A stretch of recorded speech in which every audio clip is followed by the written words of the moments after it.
In this episode, you will learn how the JDK 21 can make your work easier as a developer. Once the pattern matches the line, you can directly get index, city, and population. So now you have a factory method. Apart from the big new features that you probably heard about, like virtual threads or pattern matching, there is also a ton of new features scattered here and there in the JDK, like new methods on classes that you're using every day, and that you can use today to write better code. Because there is a major version every 6 months, we will use the JDK 17 as the starting point. We will cover the string class and its friends, the collections framework, the date and time API, the HttpClient API, concurrent programming, the math API, and BigIntegers. And as a bonus, we will talk about the deprecations of some elements, things that you should not be using anymore, that will probably be removed from the JDK in the future, or at least stop working.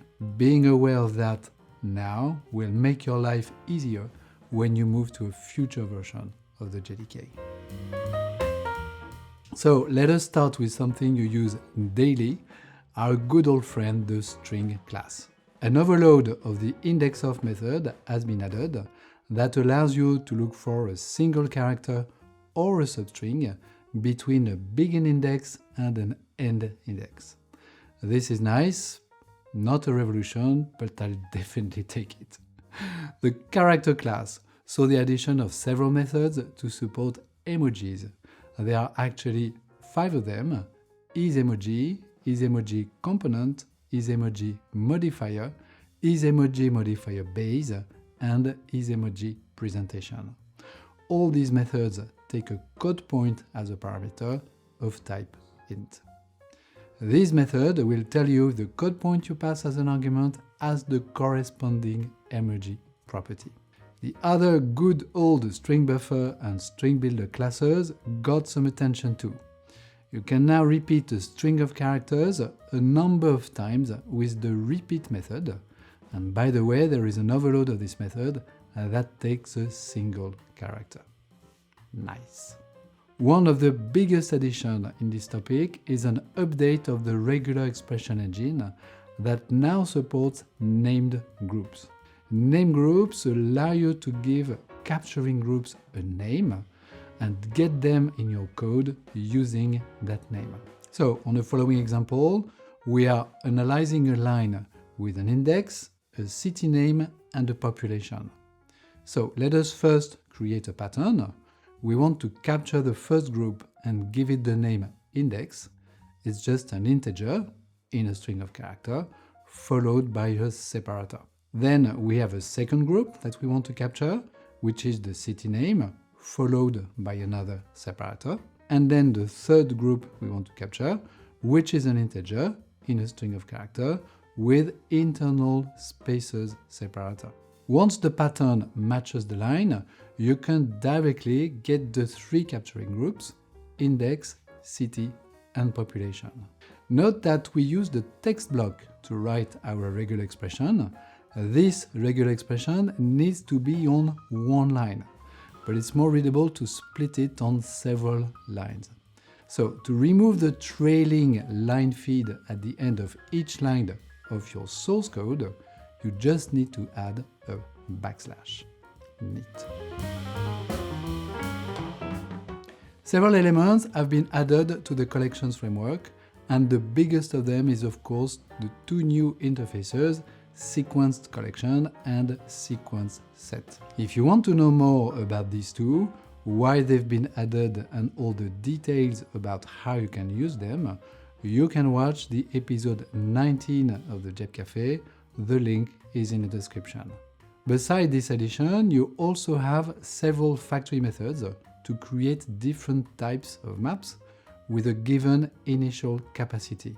It may look simple to do that, but it is in fact a little tricky. A hash map, for instance, is built on an internal array. And when this array gets full, it is copied in a larger array. The problem is that it's not actually copied.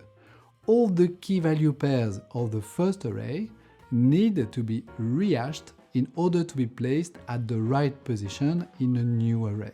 Because the hashing depends on the size of the array, there is little chance that the bucket they will be stored is the same from one array to the other. So you cannot actually just copy the content of the first array to the second one. In order to avoid collisions, an array is considered full when it reaches 75%.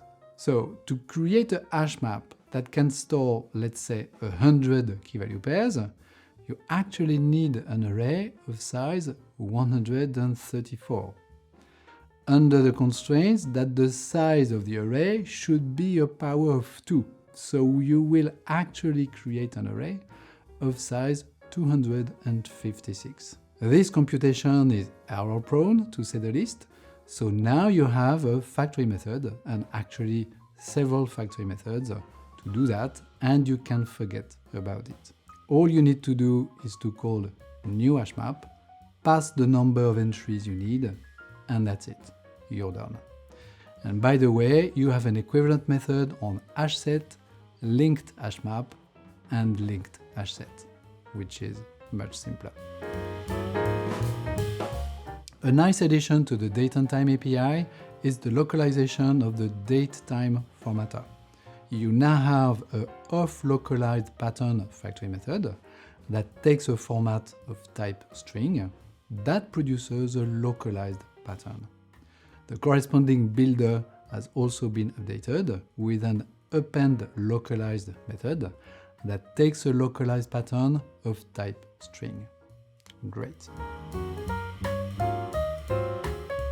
Several elements have been added to Java.io. You can now get the car set that the print stream is using to produce its results, which is nice. And you also have several methods that have been added to the zip input stream class to read bytes one by one and several at a time, or to skip them. And in zip input stream, a transfer to method has been added. This method was added on input stream with Java 9, and it is now also defined in zip input stream. This method takes an output stream as a parameter and copies the elements of the input stream to the output stream.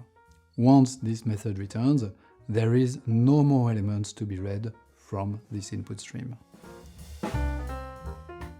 Several classes from the JDK became AutoCloseable between 17 and 21. Among them, you have HttpClient, ExecutorService, and ForkJoinPool. AutoCloseable is a nifty mechanism that allows you to automatically close a resource once you do not need it anymore. AutoCloseable is a very simple interface that has only one method, close.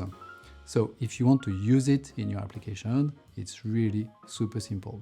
And once you have a class that implements this interface, you can use the try with resources statement to create instance of it. Any class will do as long as it implements this AutoCloseable interface. When your code exits the try with resources block, you have the guarantee that your close method will be called no matter what, which is great and exactly what you need. Basically, all the resources from Java.io implement this interface, and the same goes for the elements of JDBC. Connection, statement, result set, and the like, they are all AutoCloseable.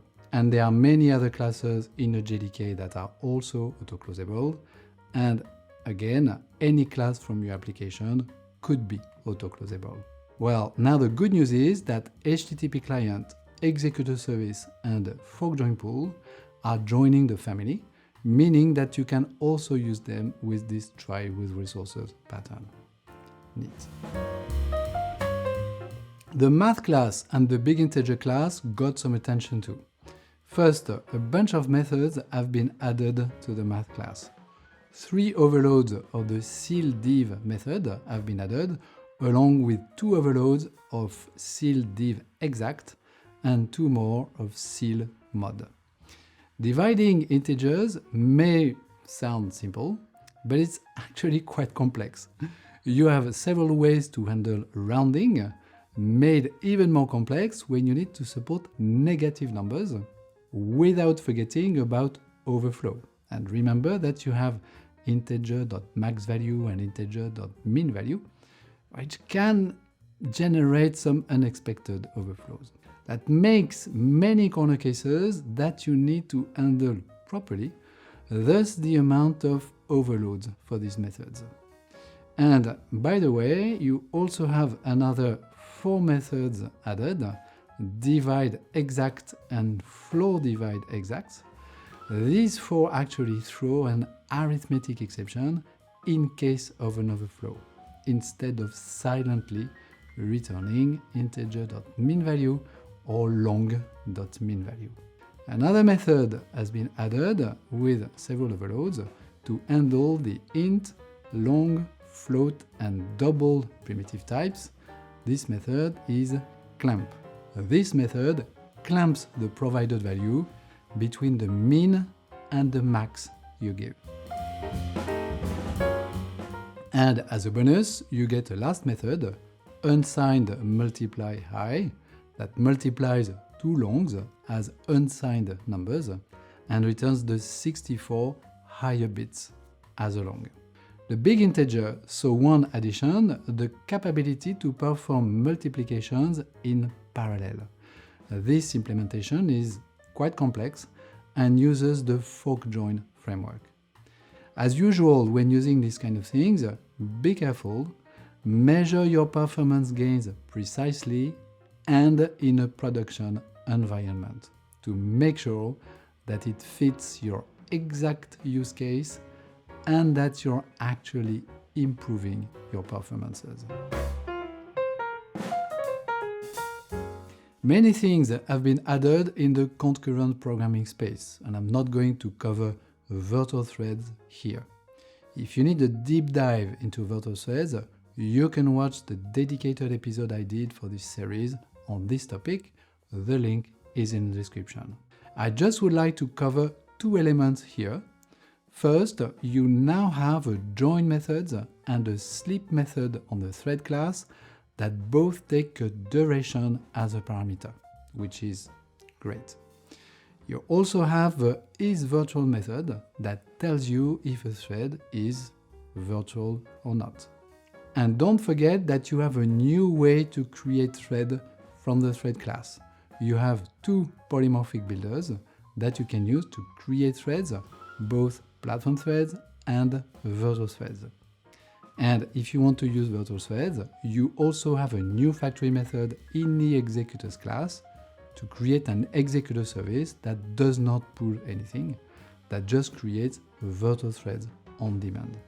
That's the executors.newVirtualThreadPerTaskExecutor factory method. Again, all these topics are covered in detail in the episode about virtual threads. One point that I will cover now are the new methods added on the future interface. There are actually 3 of them, ResultNow and ExceptionNow. These 2 methods do not declare any checked exceptions, so no more try-catch in your code, which is a relief.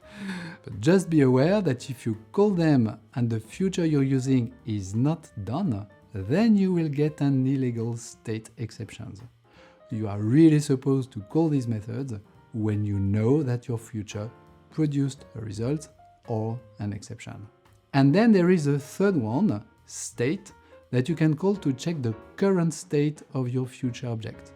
The return type is a new enumeration called future.state. It has 4 instances: running, meaning that your task is not done yet; success, meaning that your task completed successfully; failed, meaning that your task completed but with an exception; and cancelled, meaning that your task was, well, cancelled. So you can now monitor what is happening with your task more precisely thanks to this API, which is great. The last thing I would like to quickly mention is the deprecation of at least 2 important elements in a JDK. I'm not going to cover them in detail because it has been done in another episode. So if you need more information on these, please check it. Once again, the link is in the description. Just be aware that finalization is deprecated and that at some point the finalize method of the object class will not be called anymore. Actually, it could even be removed from a future version of the JDK. So if you have some code in your current finalize method in your application, move it somewhere else because at some point this code will not be executed anymore. Which is probably a good thing because this code is probably not working as you think it is working. And the second element that is deprecated are the constructors of the wrapper classes, integer, long, float, double, and align. And this is in preparation of the release of value types and elements delivered by the Valhalla project. These constructors have been deprecated for removal and they will be removed in the future. So make sure that you do not call these methods anymore, and if you are, you can just replace these calls with a call to the corresponding value of factory method, which is basically doing the same thing. If you want to learn more on some of the elements we covered, please check the descriptions. All the links are there. And if you want to learn more about the other new features of the JDK 21, you can check the other episode of this series. Again, the links are in the descriptions. And with this, I'm out of coffee. So that's it for today. Talk to you soon.